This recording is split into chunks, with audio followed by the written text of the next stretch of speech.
이어서 매각 물건의 권리 분석을 해보겠습니다. 사건 번호는 2024 타경 102600이고요. 매각 기일은 대전지방법원 본원에서 2026년 5월 27일 10시에 경매 4개에서 진행을 합니다. 소재지는 고운동 1506번지고요.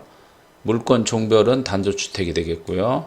토지 면적은 97.71평이고 건물 면적은 75.35평입니다. 이게 이제 연면적이 되겠고요.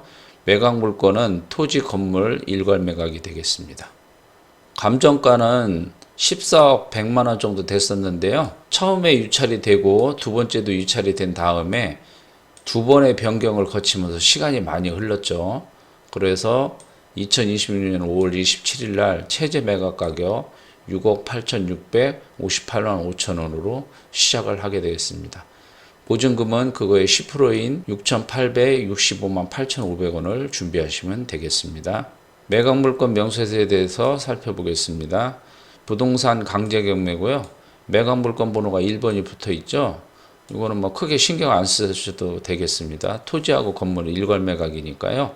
그 번호는 쓰시기는 하시되 크게 뭐 다른 게 더 있다고 생각 안 하셔도 될 것 같습니다. 요 최선 순위 결정일을 잘 보셔야 되는데 1번 목록에 보면은 2017년 3월 3일 근저당이 말소 기준 권리고 2번 목록은 2018년 8월 31일 근저당이 말소 기준 권리가 되는데요. 왜 이렇게 두 개로 나눠놨냐면은 1번은 토지에 관한 거고요. 2번은 건축물에 관한 거니까요. 어차피 이제 일괄 매각이니까 크게 신경 안 쓰셔도 된다고 말씀드리겠습니다. 조세된 임차 내역이 없죠. 소유주가 사는 것으로 보이고요. 비고란에 보면은 토지와 건물 일괄 매각이라는 거하고 목록 완이 이제 토지인데요. 그 잔디 및 수목 등이 소재 하나 토지 가격에 포함해서 감정을 했다는 거고요. 이번 물건은 전세권자가 신청 채권자가 되겠습니다. 매각 토지와 건물 현황을 살펴보겠습니다. 어차피 일괄 매각이니까 크게 신경 쓰실 거 없고요. 여기서 이제 제가 설명드릴 거는 이 건물의 구조하고요. 그 다음에 참고사항만 살펴보도록 하겠습니다. 건물을 보면은 이 건축물 대장에 요거는 3층까지 되어 있습니다. 지하는 없고요. 그리고 사용 승인이 2018년식이라 그래도 상당히 신축급에 속한다고 볼 수 있겠습니다. 현황 위치를 한번 살펴보겠습니다. 가장 큰 특징은요. 으뜸초등학교하고 고흥고등학교가 바로 이 건축물 뒤에 있어서 도보로 뭐 한 3분 이내면 전부 다 이용이 가능하고요. 그 다음에 시내버스 정류장이 바로 인근에 있어 가지고요. 대중교통 이용이 편리하다는 거. 그 다음에 12m하고 8m 도로에 양방으로 접해 있고요. 또 왼쪽에는 마음로라는 큰 도로에 접해 있어서 굉장히 개방감이 뛰어난 그런 단독주택이고요. 또 단점이라면 도로변에 있기 때문에 좀 소음은 있을 수 있다. 그거를 알아두시면 되겠습니다. 참고사항은 일괄 매각이고요. 토지에 잔디 및 수목 등이 소재하나 토지 가격에 포함해서 감정을 했다는 거고요. 지상에 소재하는 잔디 및 조경석 수목 등은 토지에 포함하여 평가했습니다. 그 다음에 본 건물 중 연면적에 포함되지 않는 1층에서 3층 확장형 발코니 부분은 건물 조달 원가에 포함하여 평가했다는 거고요. 여기서 좀 현황서상에서 좀 신경 쓰셔야 될 게 토지 지상에 소나무 등 조경소 수구루가 존재하는 거는 뭐 괜찮은데 본 건물 뒤편에는 면적 미상의 이동 가능한 제시의 구조물이 있다. 이런 있는데 현장에 가셔서 한번 확인을 해 보실 필요가 있다고 생각이 듭니다. 건축물 내부를 한번 간단히 소개해 드리겠습니다. 경매지에서 나온 건축물 내부가요. 너무 흐려가지고 잘 안 보여서 제가 대충 그려봤습니다. 이제 이게 도로 쪽인데요.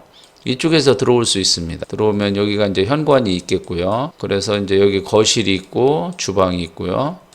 여기는 이제 계단 올라가고 내려가는 데겠죠. 그리고 욕실이 있고요. 이쪽으로 들어오면은 여기가 안방이 있고 드레스룸 같고 안방 욕실로 보여집니다. 2층을 보면은요. 이제 계단을 통해서 올라오고 내려가는 계단인데요. 올라오거나 내려오면은 여기 침실 첫 번째 게 있고요. 여기 욕실이 거기에 붙어 있습니다. 그리고 침실 2가 있고 요거는 공용 욕실로 보이고요. 여기 가족실이 있습니다. 그리고 테라스도 있고 침실 3가 있습니다. 그 2층은 주로 이제 가족이 머무는 그런 주거 공간이다 이렇게 보시면 되겠습니다. 3층은요, 요 계단을 통해서 올라오면은 거기 이제 거실 겸 홀이 있고요. 이쪽에 이제 서재로 쓰여 놓은 것 같습니다. 그리고 이쪽에는 보조 주방이 있고요. 여기도 이제 주방이 있으니까 여기는 이제 가족실 형태로 좀 쓰는 것 같고요.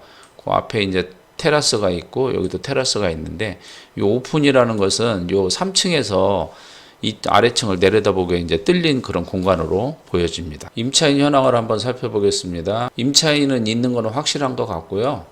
보증금 4억 5천이고 배당 순위는 있는데 말소 기준 등기보다 느려가지고 큰 의미는 없을 것 같고요. 전세권 등기자가 경매 신청자가 되겠습니다. 보면은 기타 사항에 전세권자가 신청 채권자라는 거하고 폐문으로 해당 관청에 전입세대 확인한 바 전입세대가 없다고 나와 있고요. 점유 및 임대차 관계 미상으로 안내면 부착했고요. 우편하면은 주식회사 예직 건축 인테리어 유 뭐뭐 명의의 우편물이 있을 수도 있다. 뭐 이렇게 나와 있습니다. 건물 등기부등본을 보겠습니다. 2018년 8월 30일 요 근저당이요. 말소 기준 등기가 되겠습니다. 채권 금액은 5억 7,200만 원이 되네요. 나머지는 그 낙찰로 전부 다 소멸됩니다. 중간에 있는 전세권도 말소 기준 등기보다 느려가지고서 특별히 문제될 거는 없습니다. 토지 등기부 등본을 보겠습니다. 토지 등기부 등본은요.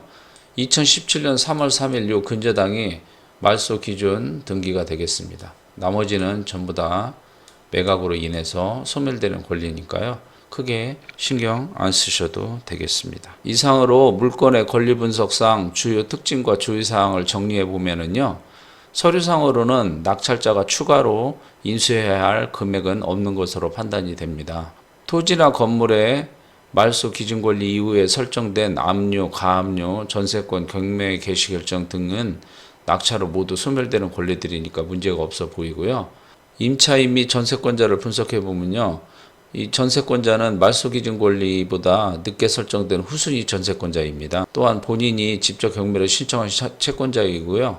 전입세대 확인한 결과 전입세대가 없는 것으로 나타납니다. 특별히 인수금액은 보이지 않으므로 현재 최저가 대비 시세를 잘 분석하여 입찰가를 결정하시면 될 것으로 보여집니다. 경매 물건의 소개를 마치고요. 구독과 좋아요 꼭 좀 부탁드립니다. 감사합니다.